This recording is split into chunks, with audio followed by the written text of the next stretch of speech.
हमारे व्यस्त जीवन में ईश्वर की आवाज़।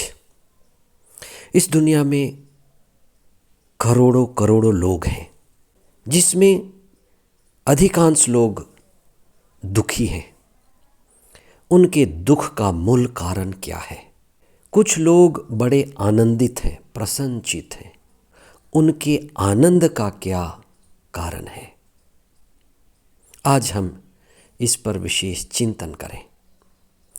40 का तीसरा सप्ताह 27 मार्च 2025 बृहस्पतिवार। पहला पाठ नबी यिर्मयाह का ग्रंथ अध्याय 7 पद संख्याएं 23 से 28 तक और संत लूकस का सुसमाचार अध्याय 11 पद संख्याएं 14 से 23 तक।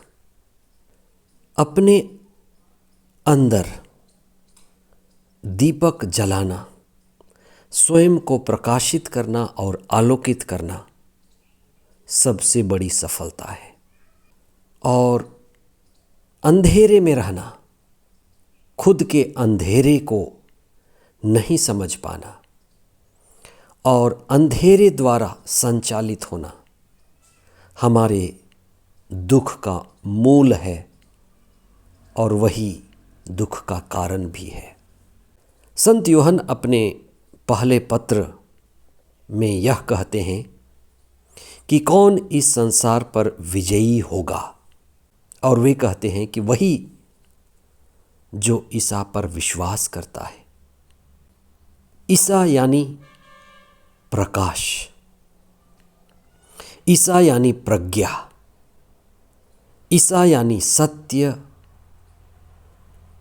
आत्मा और जीवन।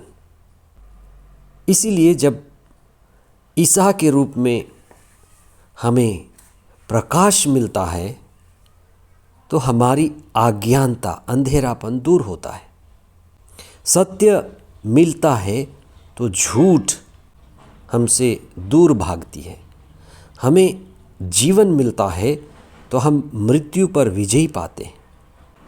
इसलिए ईसा के विपरीत बेलजबूल है। ईसा के ठीक विपरीत बेलजबूल है। बेलजबूल यानी दुष्ट, दुष्ट यानी शैतान, और शैतान यानी अंधकार। आज आप इस पर विशेष चिंतन करें। जहाँ जहाँ अंधकार है, अज्ञानता है, वहीं वहीं शैतान का बोलबाला है। आज के सुसमाचार में ईसा और बेलजबूल दोनों की बात कही गई है। एक और ईसा ईश्वर के पुत्र हैं, ईश्वर के प्रतिनिधि हैं, ईश्वर ही मनुष्य बनकर आए हैं। वे प्रकाश हैं, अपने शिष्यों को प्रकाशित करते हैं, प्रकाश का दीपक जलाते हैं। ईसा प्रज्ञा हैं, प्रज्ञा के स्रोत हैं, जीवन और आनंद के स्रोत हैं। उनकी संगति में परम आनंद और मुक्ति मिलती है। वहीं धर्मशास्त्र में शैतान एक विपरीत शक्ति है। धर्मशास्त्र में उसे अंधेरे का नायक कहा गया है। बेलजबूल यानी अंधेरे का नायक, और अंधेरा यानी अज्ञानता। और जहाँ भी अज्ञानता है वहाँ दुख है। जहाँ अज्ञानता है वहाँ भ्रम है, और जो अज्ञानी है उसको हर कोई बहका सकता है, भ्रमित कर सकता है। धर्म यानी जो सत्य में स्थापित है वह भ्रमित नहीं होता, सत्य से जुड़ा है। इसलिए जो शब्द शैतान या बेलजबूल के लिए प्रयोग किया जाता है उसका संबंध सीधा अंधेरे से है, अज्ञानता से है। जिस भी व्यक्ति में अज्ञानता है, अंधेरा है, उस व्यक्ति को किसी तरह से भी भ्रमित किया जा सकता है, और वही दुख का कारण है।